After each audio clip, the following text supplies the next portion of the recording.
Hi, my name is Dan Berdusco. Thank you very much for having me here. I appreciate the ability to come and tell you guys all about this film that I have been producing for the last 2 years, and now we are in the process of starting to show people, and very happy with how that's gone so far. We've shown the public, we've made this available to 3 screenings, the first one being at the public library on the 15th of January, and that had 180 people came out for that. That was fantastic. And then last night we had the opportunity to show the film at the Movie Mill, and we sold out 2 screenings of that back to back, which was fantastic. So we raised $1,000 for the Streets Alive that we'll be giving them. So it's been fantastic with the support that we're getting from the community so far. So it's been very encouraging there. Has anybody seen the film that's in the room today?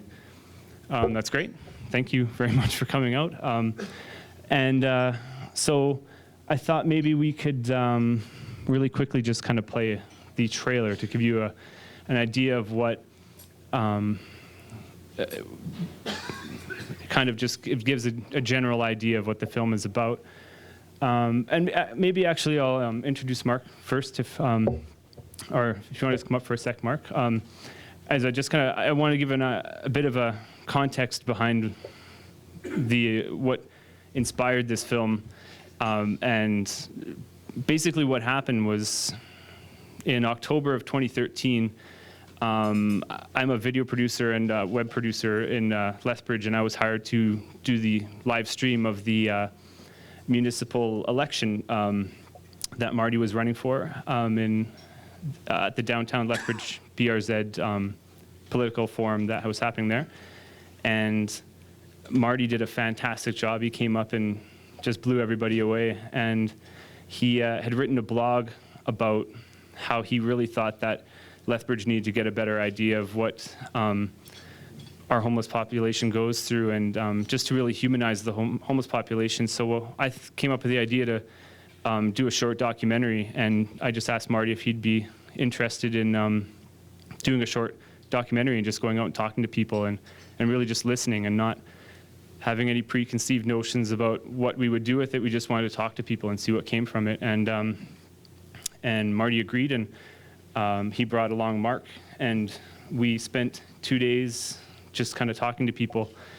And it was a really profound experience for me, with just what I learned in those 2 days and what I saw and what I heard. And it really inspired me to take the next step with the documentary and just see what I could do to really tell more of the story behind things. And really, for me, I really wanted to learn, and I realized how little I knew.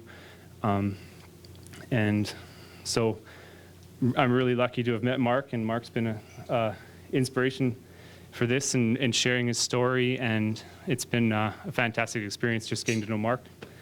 And maybe if you want to talk for a couple of minutes about some of your, about what you thought about the film. When I first came into the picture, what did you think about me? Not to put you on the spot, but yeah. I didn't trust him.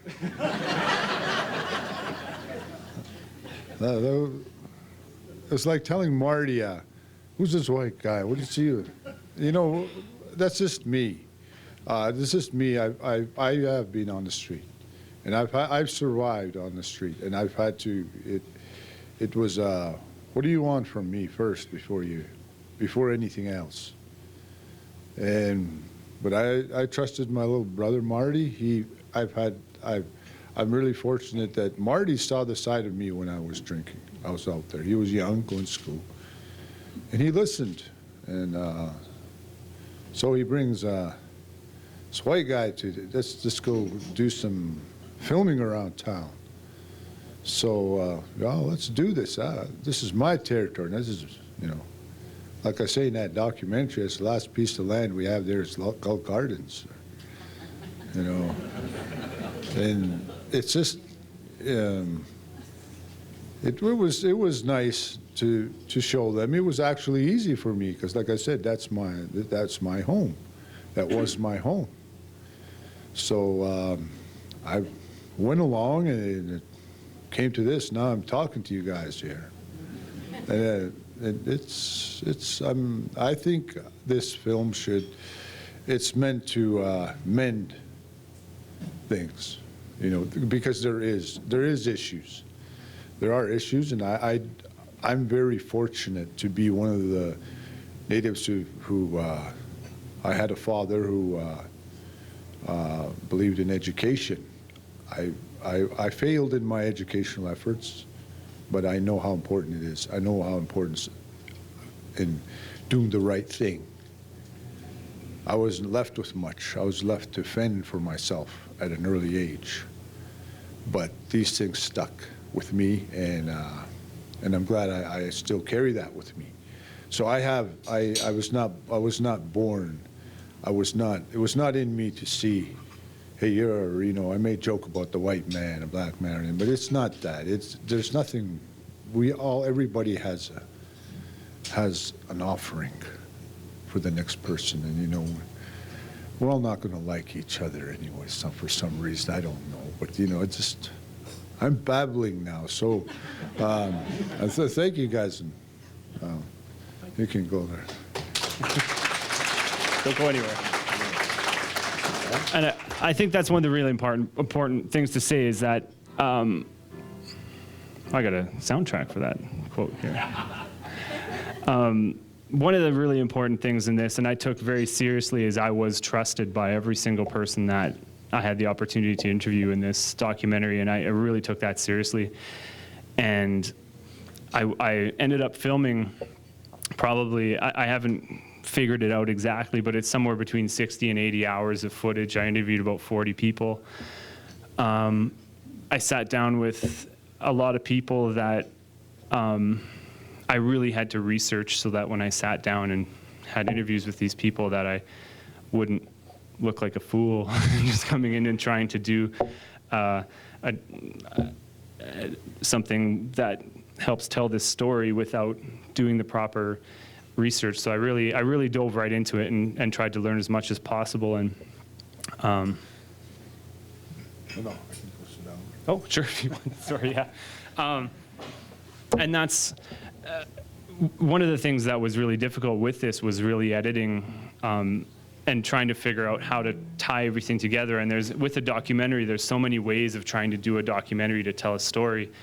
You can narrate it, you can have someone else narrate it, you can write a story around it. But what I ended up doing was just taking this huge amount of footage that I shot and taking some of the things that were consistent about it and really just trying to make one short enough film that would be something people would come and watch. And so it's about 73 minutes long from that 60 to 80 hours of footage. And not every interview got put in, but it really just, I went with what I really felt worked and told the story and was respectful to the people that were in it and really kind of helped give as much good information as possible. And so maybe at this point, I will kind of show the trailer just to kind of give an idea of the film.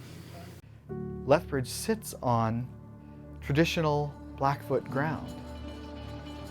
And so from kind of almost a spiritually cultural way, they're drawn here. But yet the reserve is also home and they're drawn there. And so in some ways, I think our Aboriginal people are caught between where is my home? Where do I belong? And who is going to accept me? There isn't one person at that shelter who was not sexually, physically, emotionally abused and neglected. That's why they're there. Every single one of them, Aboriginal, non-Aboriginal. Everybody who's there is there for a reason. They're broken. And somebody broke them. Smarten up. All I have to do is just smarten up. But I can't. You know what comes first? The bottle comes first. Question of the First Nations population in this country and their very high addiction rates and of course the very high suicide rates amongst the youth, the high rates of mental illness, criminality and so on. What are we looking at? We're not looking at anything genetic, nor are we looking at anything cultural. What's happened here was the result of colonization.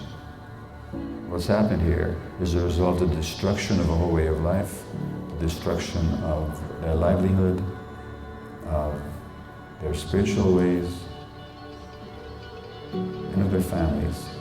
And there was a deliberate and conscious attempt to wipe out the cultural identity of our First Nations peoples. You can only call it by the word genocide, in the form of the residential schools. It seems overwhelming when you look at the whole picture of what we're facing in Canada regarding the residential school effects, but if we do it just one person at a time, we can do it.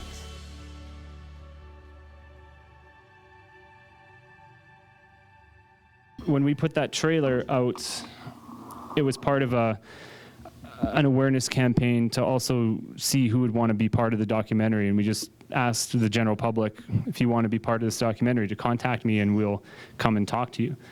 And a number of people did that, and a number of people recommended other people for me to go talk to, and I would go talk to that person and they would tell me another 2 people, and I just kept following the story, and it led to a lot of really interesting interviews of people just telling their perspective of what it's like to live in Lethbridge and what it's like for them and to go through life. And it was really just an eye-opening experience. And some of those things really, I think when all put in together into a film like this, have had a really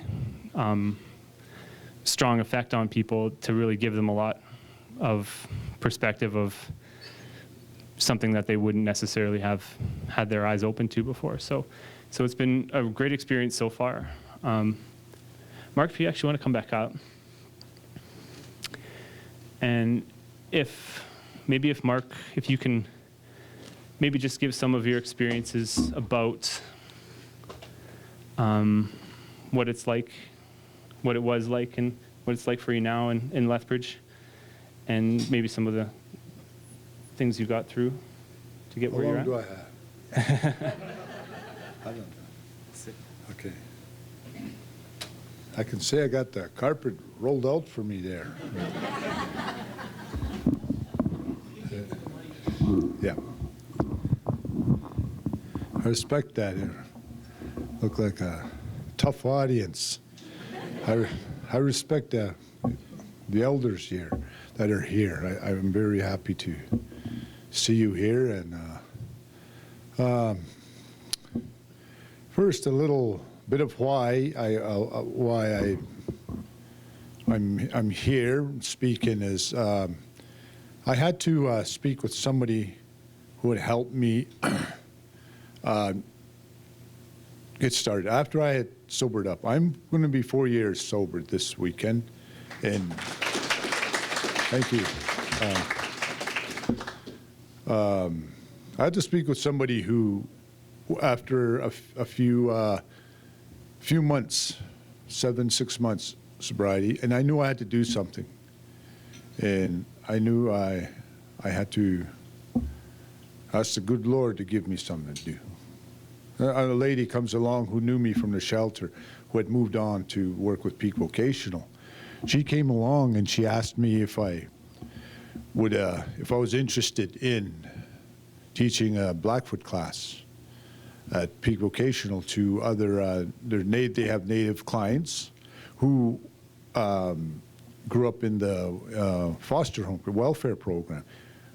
And at age 18, they're off to fend on their own, but a lot of them have FAS, FASD, and some were born with little disabilities, and this is what they requested. So I didn't really expect them to learn Blackfoot, but it's more like an activity class, and it was good. This was healing to me. So that was my that got me going. And it was a blessing. It was a real blessing that I'm the last generation to go to kindergarten at St. Paul's Residential School, speaking Blackfoot. Full Blackfoot. As a child, I spoke Blackfoot.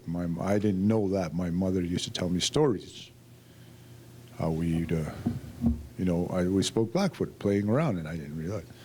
But after, I'm also fortunate enough to go off my father. In order to get work, we have to leave the reserve to go. So I went to white schools, and so I'm very, for me, that was very fortunate to have at that time. I'm 54 years old, so I'm very fortunate to you know, to say that that gave me that really gave me a good impression that all people are good, they're generally good people. I didn't have I didn't look at somebody as different growing up. So winding up here, but the thing is, my father, I did not realize at the time, had very deep-rooted problems. He literally drowned drinking. He drowned in a lake drinking. And I lost him at an early age, 11. But prior to that, I had lost him probably 3 years prior. And from the way he had to work back then, took him away all summer. So I didn't know my dad. I can't say I knew him, but I knew enough of a message that he left with me. And so I did well in school. I was always, I did quite well. In fact, I was at the top of the class. And it was unheard of then to see a Native student at the top of the class in there. And in fact, it was amazing that year in Cardston. There was 5 of us, and we were all at the top of the class, Natives. And you don't see that. And what I'm getting at is, I was educated. I did do well. And I carried that, but these things came up. There was always something wrong. The turmoil started in school, so I wound up, I did finish school. Out of my brother and sisters, I'm the only one to graduate high school, and through the help of certain people, I got basketball scholarships here locally. And I've got a lot of encouragement from people. One of the guys who took me literally off the street in Cardston. Believe me, I was on the street already at high school in Cardston. And I had Tim Tallstrup, who took an interest in me.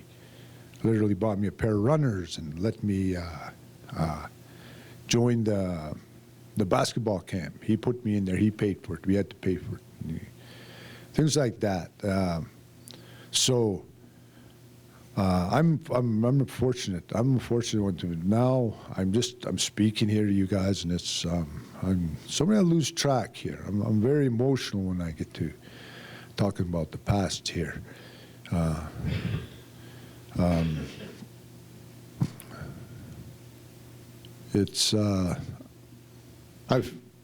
Things didn't work out. Maybe you should talk about your running. I didn't.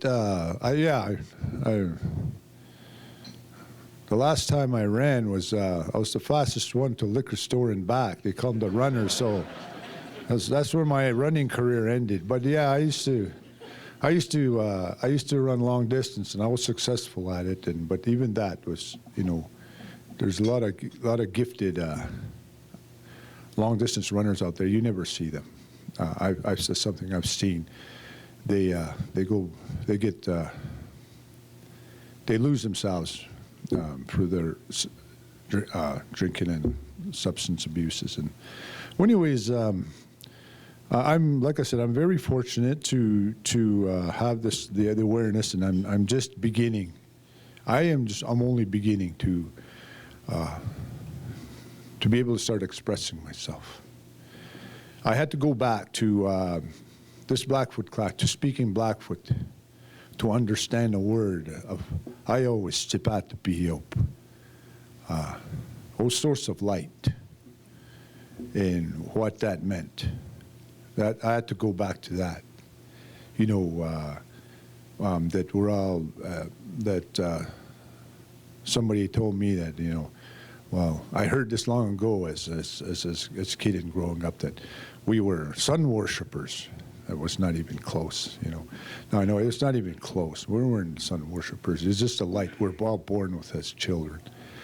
And that's what that word means. And, you know, I have to go back to that, to start, to my language, my first language. And it got me going. Why am I on the street? You know, I'm a smart guy, but why am I on the street? Why am I sleeping under the bridge? You know, why do I have, I've tried, 2 marriages have failed, and because of sexual abuse. Well, why am I on the street? Why can't I hold a job down? Am I lazy? I'm not lazy.